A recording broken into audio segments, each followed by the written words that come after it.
Hi, welcome back to the channel. In today's episode, I will be reviewing my own latest book called Zero Person. It is going to be available in online bookstores starting November 9th in 2 languages, English and German. As soon as the link becomes available, I will put them in the description box below. This book is about autistic cognition. As you can guess by the channel name, I am autistic, and let me attempt to outline my intentions. Autism spectrum disorder is often described in terms of deficits in social communication, repetitive behavior, and sensory sensitivities. The term disorder itself implies that there is a neurotypical standard that autistic individuals do not and will never match. What is worse, some signs suggest that we lack empathy, the ability to put ourselves in the shoes of others, and that we are more egotistical than neurotypical people. Not only has this not been my personal experience, but recent advances in neuroscience and computational theory suggest otherwise. So these assumptions are, in my opinion, rooted in neurotypical first-person perspective science. Challenging those claims and exploring the condition from an autistic perspective has been a big part of my motivation to write this book. In Zero Person, I explore a concept from meditation research called Zero Person, and I am appropriating that for autism research.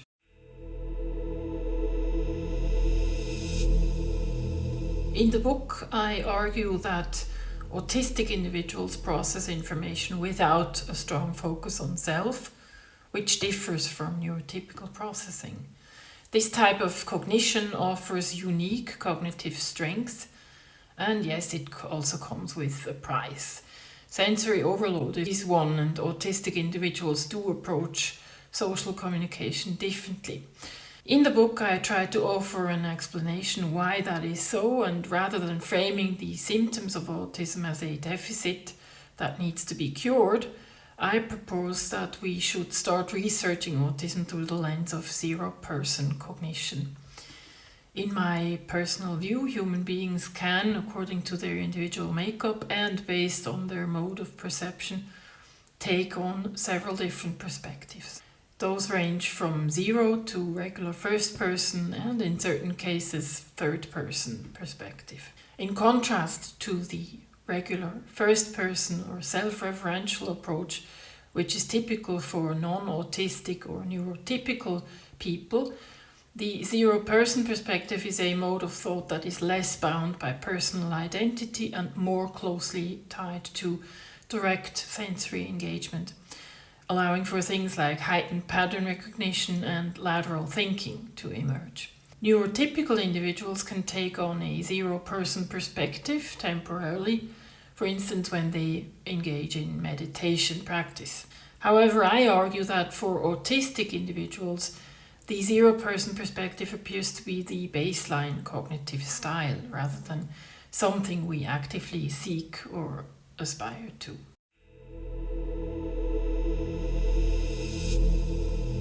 Let's review 4 characteristics of zero-person cognition to make the concept a bit more tangible.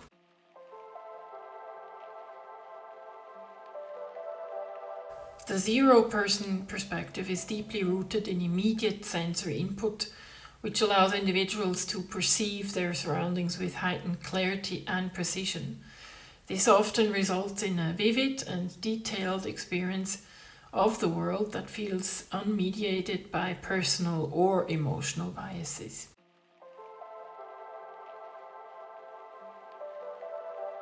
Without the constant influence of self-referential thought, decision-making from a zero-person perspective tends to be more logical, objective, and grounded in evidence.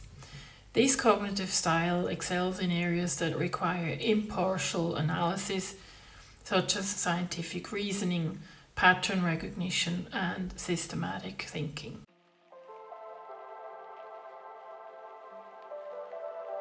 Zero-person cognition often operates independently of social conditioning, which can result in unconventional approaches to problem solving and communication. This independence from social norms allows for creative thinking and novel perspectives, but can also present challenges in socially driven contexts.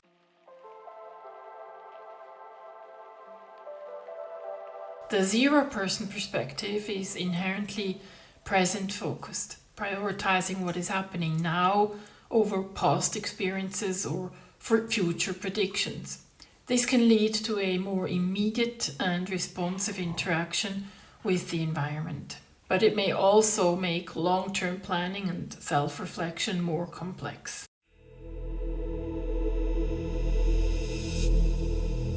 In order to ground my thesis, I rely on computational theory, particularly predictive coding and the free energy principle as put forth by Carl Friston. According to predictive coding, the human brain minimizes prediction errors by constantly updating its model of the world. For autistic individuals, these models rely more on immediate sensory data than on prior expectations.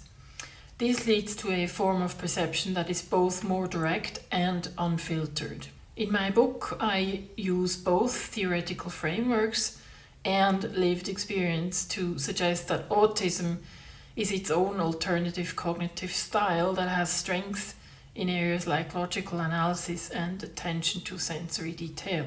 The experience of selfhood in autism can be more fragmented and less cohesive, and it is often deeply intertwined with immediate sensory and cognitive states. This does not mean that autistic individuals lack a sense of self entirely. Rather, the self-experience operates on different terms, dominated by moment-to-moment perceptions and experiences. You could summarize what I put forth with the following central argument. Premise 1. Traditional autism narratives focus on deficits rather than neurotypical cognition, relative to neurotypical cognition. Premise 2. Autistic cognition often operates without a strong self-referential component, aligning with the zero-person perspective. Premise 3. Phenomenology and computational neuroscience support this non-self-centered cognitive approach. Conclusion: the zero-person perspective reframes autism as a valid cognitive variation, offering unique cognitive strengths rather than just focusing on deficits.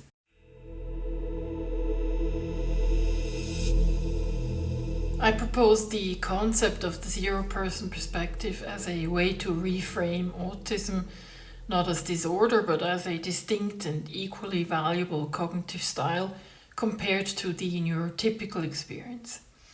By viewing autism through this lens, we move towards depathologizing the condition and recognizing the unique strengths that zero-person cognition offers relative to neurotypical cognition. That said, it is important to recognize that this conceptual framework currently represents a single viewpoint, my own, and it is not yet empirically validated as a broadly applicable point of view across the autistic spectrum. To avoid confirmation bias and to ensure that the zero-person perspective is not merely an interpretive lens imposed on autistic traits, future research will have to substantiate or refine this concept through rigorous inquiry-based inquiry. I hope this video was helpful. Thanks for watching. If you liked it, please like, share, subscribe, and I'll see you in my next video. Bye-bye.